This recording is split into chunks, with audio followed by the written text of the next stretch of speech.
You touched on Brad Treliving, and feel free to add more on that for my next question. But I'm also curious about not just what it could look like for him in this structure, but also Craig Berube, because it seems like he's also getting some changes with his position. Well, I mean, he, of course, still head coach, but he might have more of a say in this new world as well. Yeah, it was fascinating that he had dinner with Keith Pelley on Thursday. And yes, on one hand, it's just a dinner.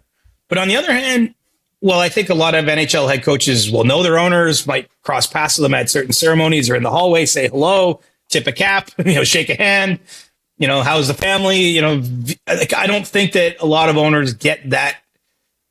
And Keith Pelley doesn't own the lease, but he's ownership's representative in this scenario that he's having dinner with the head coach. And one thing Pelley said to reporters, he said he's an invaluable asset to this organization. I mean, you get the sense it was a little bit more than just hey, he's done a nice job coaching the team and we like him. It felt like they want to lean on, one thing Pelley's big on is establishing a certain culture within the organization.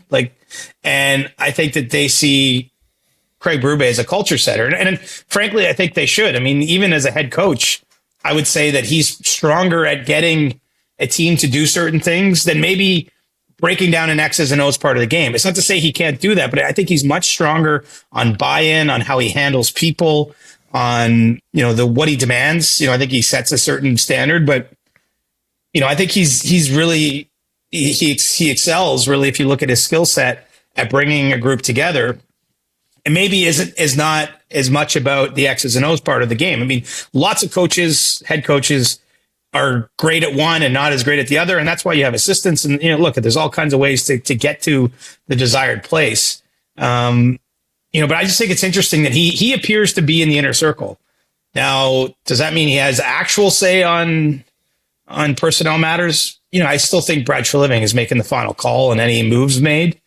And, Brad Treliving to me strikes me as a very collaborative type of GM. I think he's an excellent communicator. I think he likes to talk to people on the phone. He likes to flush out ideas. I think he's a well-prepared GM. He doesn't just go off the belt, right? He's not just oh, this seems like a good idea, let's do it. And so I think he would always be seeking out those opinions. But it just, it feels like in this new world, Berube has a little bit more say, at least for now. And that's wild on a couple fronts. First of all, he's 1 year into his time in Toronto. Second of all, I was saying that Brendan Shanahan paid the price for a 6-1 loss in Game 7. I mean, in some circumstances, you might be asking, do we have the right coach? Was the team prepared enough? Why did that happen? And clearly that doesn't seem to be the case. I think they feel on balance, enough good things happen this year that they feel comfortable with Berube as a coach. But, it's very unusual. I can't think of, Mike Sullivan in Pittsburgh, he had a line to ownership, right? And he had a contract unlike any other coach and definitely had the ability to influence that. I would think John Cooper, as long as he's been in Tampa and knowing the way that, Jeff Vinnick has run the Lightning and how hands-on he is, but not in a controlling way, but in a making sure everything's being guided in the right direction. That's a head coach who could ask his owner for something. And there's probably a few I'm missing or I'm not aware of. But the point is, it's a handful of coaches that have that kind of, basically that have that hand on the lever. I mean, most coaches show up to work, keep their head down, do their job, and they know they're going to get fired in 2.5 to 2.75 years on average. And that's about it.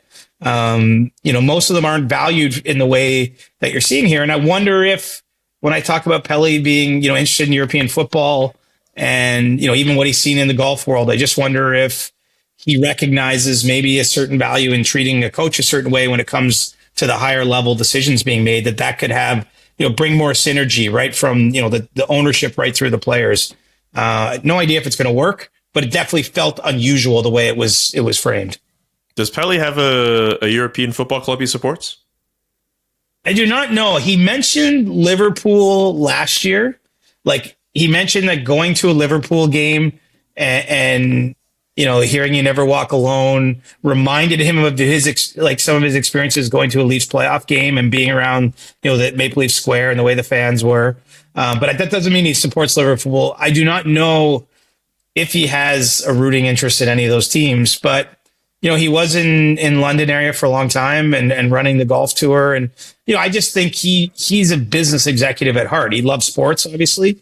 But I think he's probably studied all these teams as brands. The other thing he said is for him, and cover your ears if you live outside Toronto, but he said for him, hockey's the greatest game on earth and the Toronto Maple Leafs are the greatest hockey team on earth. And like that they, like he was basically saying, like, there's been all this talk about pressure and all this stuff. He's like, forget it. Like there's no team has an experience like our team. Again, I'm just using his words, not expressing my own opinion.